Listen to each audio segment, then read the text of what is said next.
Hey guys, today we have a beautiful triplex conversion here in the city of Welland. So I'm here with Ryan, and Ryan's client purchased this property behind me. This is one of the biggest bungalows that I've seen anytime recently. So Ryan, tell us a little bit about this project and then we'll go inside and check it out. Awesome, yeah. So here we've got a 1,400 square foot brick bungalow built in 1962, so extremely large for the age of the home. The beautiful thing about this is we can get 3 units in here, 1 3-bedroom, 2-bathroom, 1 2-bedroom, 1-bathroom, and 1 1-bedroom, 1-bathroom. So we're really able to maximize the revenue that this is going to bring in, and I think you're really going to like what you see. Let's go have a look. Let's go check it out.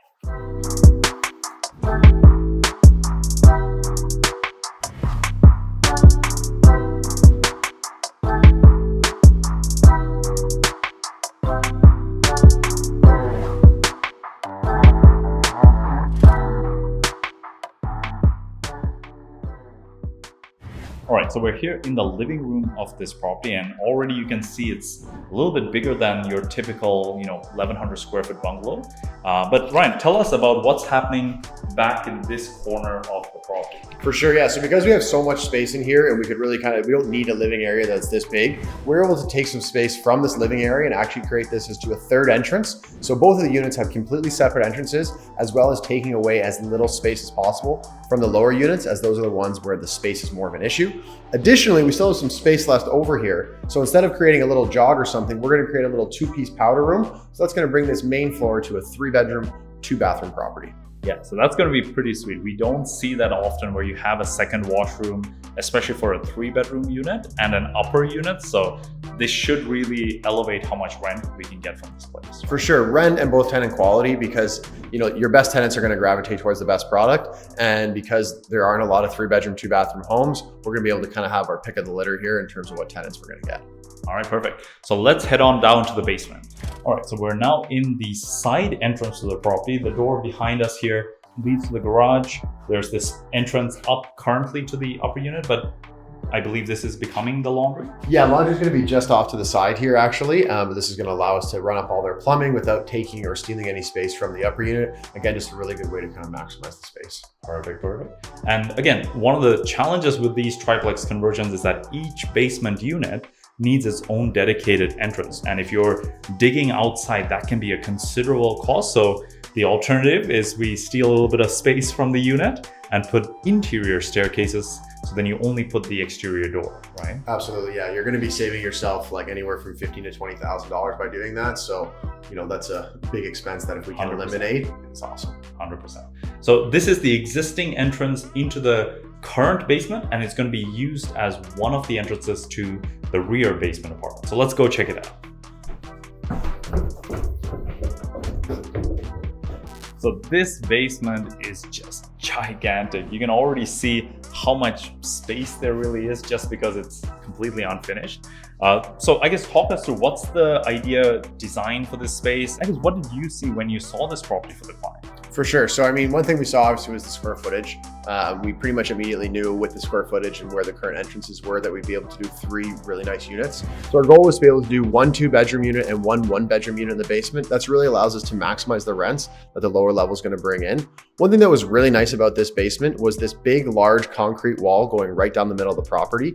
One thing that's really nice about that is that it provides sound and fire separation for us. So instead of having to build in fire and sound separation between the 2 units, we've got this big concrete wall already there that's going to do an even better job than we could do by building it with drywall and resilient channel.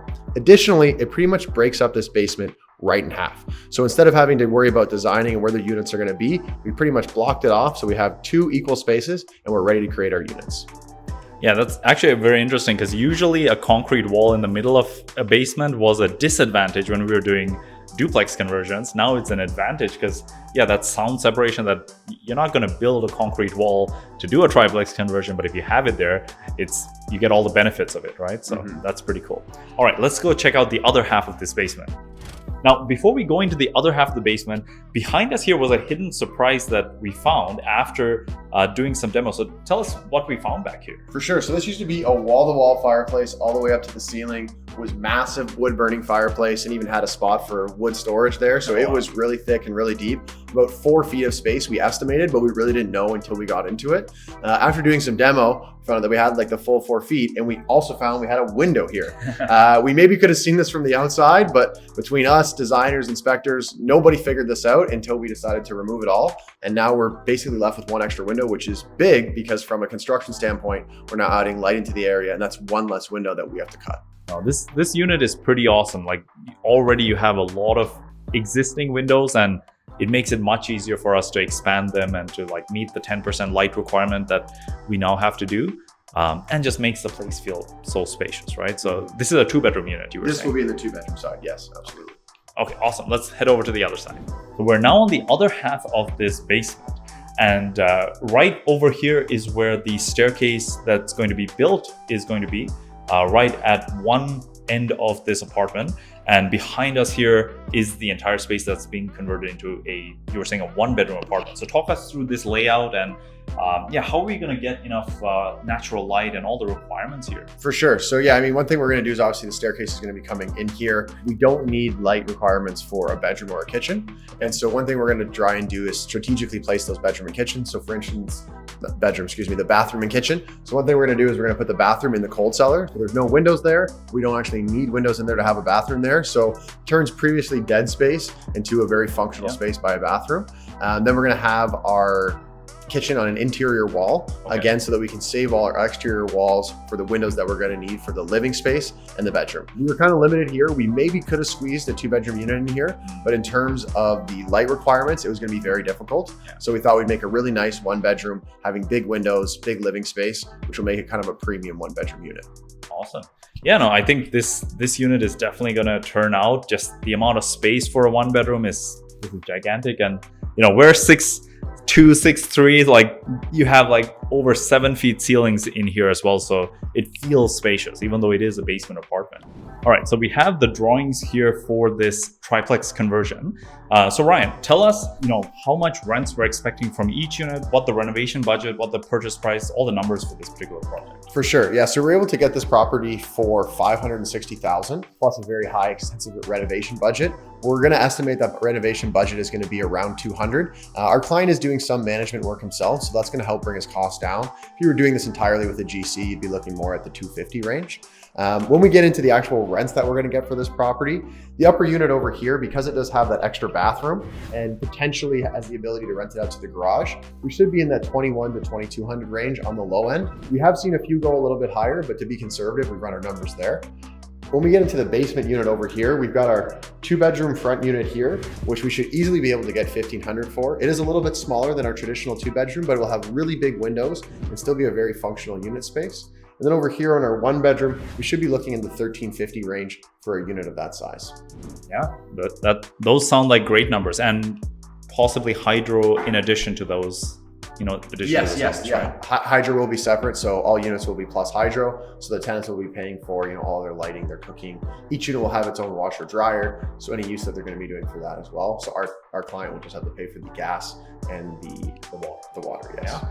Oh, this sounds pretty great. Like all in, he's making what, $5,000 a month, maybe a little bit more. I was gonna say, yeah, I think we're gonna be right around that $5,000 mark, maybe a touch more. So yeah, so all in for around $750-ish to get $5,000 of income is not bad numbers, right? Yeah. I mean, again, when in these current times when interest rates are elevated, we're not seeing the kind of gravy train numbers that we once saw, but we're also buying it at kind of depressed levels. So if we can find a property like this that's in a really good area, we're close to lots of schools, we're close to the 406. So whether you're a family or a commuter for work, it's a really good spot for you. And then additionally, a nice property where we're gonna have 2 units that have no rent controls. If we can find something like that does produce some cash flow in the long term of the investment, it's gonna really start to provide the returns. Yeah, now that you bring that up, the lack of rent controls in the basement, so it's interesting, right? Like with current interest rates, this deal is going to cash flow. If interest rates go down, this deal is going to cash flow like crazy. If interest rates stay the same, but rents continue to go up, the cash flow is still going to go up. So there's multiple ways here for this investor to make a lot of money. And even in the worst case scenario, he's going to make some money. So that's the type of deals I feel are what you want to look for in this market, where it's tough to find amazing cash flowing deals right now. But if you can get a little bit of cash flow, you get to own a property at these lower prices, and you get to benefit if it ends up being not as bad as people think it's going to be, right? If rates go down, if rents continue to rise, you get to benefit in that upside. Yeah, absolutely. Yeah, very good. No, this is definitely one of the cooler projects that we've been able to be a part of, and yeah, it's amazing to see the potential of taking this old property underutilized with a lot of space, putting some effort into it, and then this investor is going to make a really good return and create 3 rental units, which is I was gonna say, I think, one of the big things that is too is like, especially with this investor, knowing him, we've done a few deals with him. His big thing is to provide quality housing, because we do have such a housing shortage in this area. And so by being able to do something like this, take a single family home that was basically in a single family since 1962, had just been there the whole time. And by able to generate 3 quality units that can house 3 separate families, we're really adding to the housing supply of the area. And by doing this in a nice area, in nice neighborhoods, we're gonna allow those renters to live in quality areas and quality lives at the end of the day.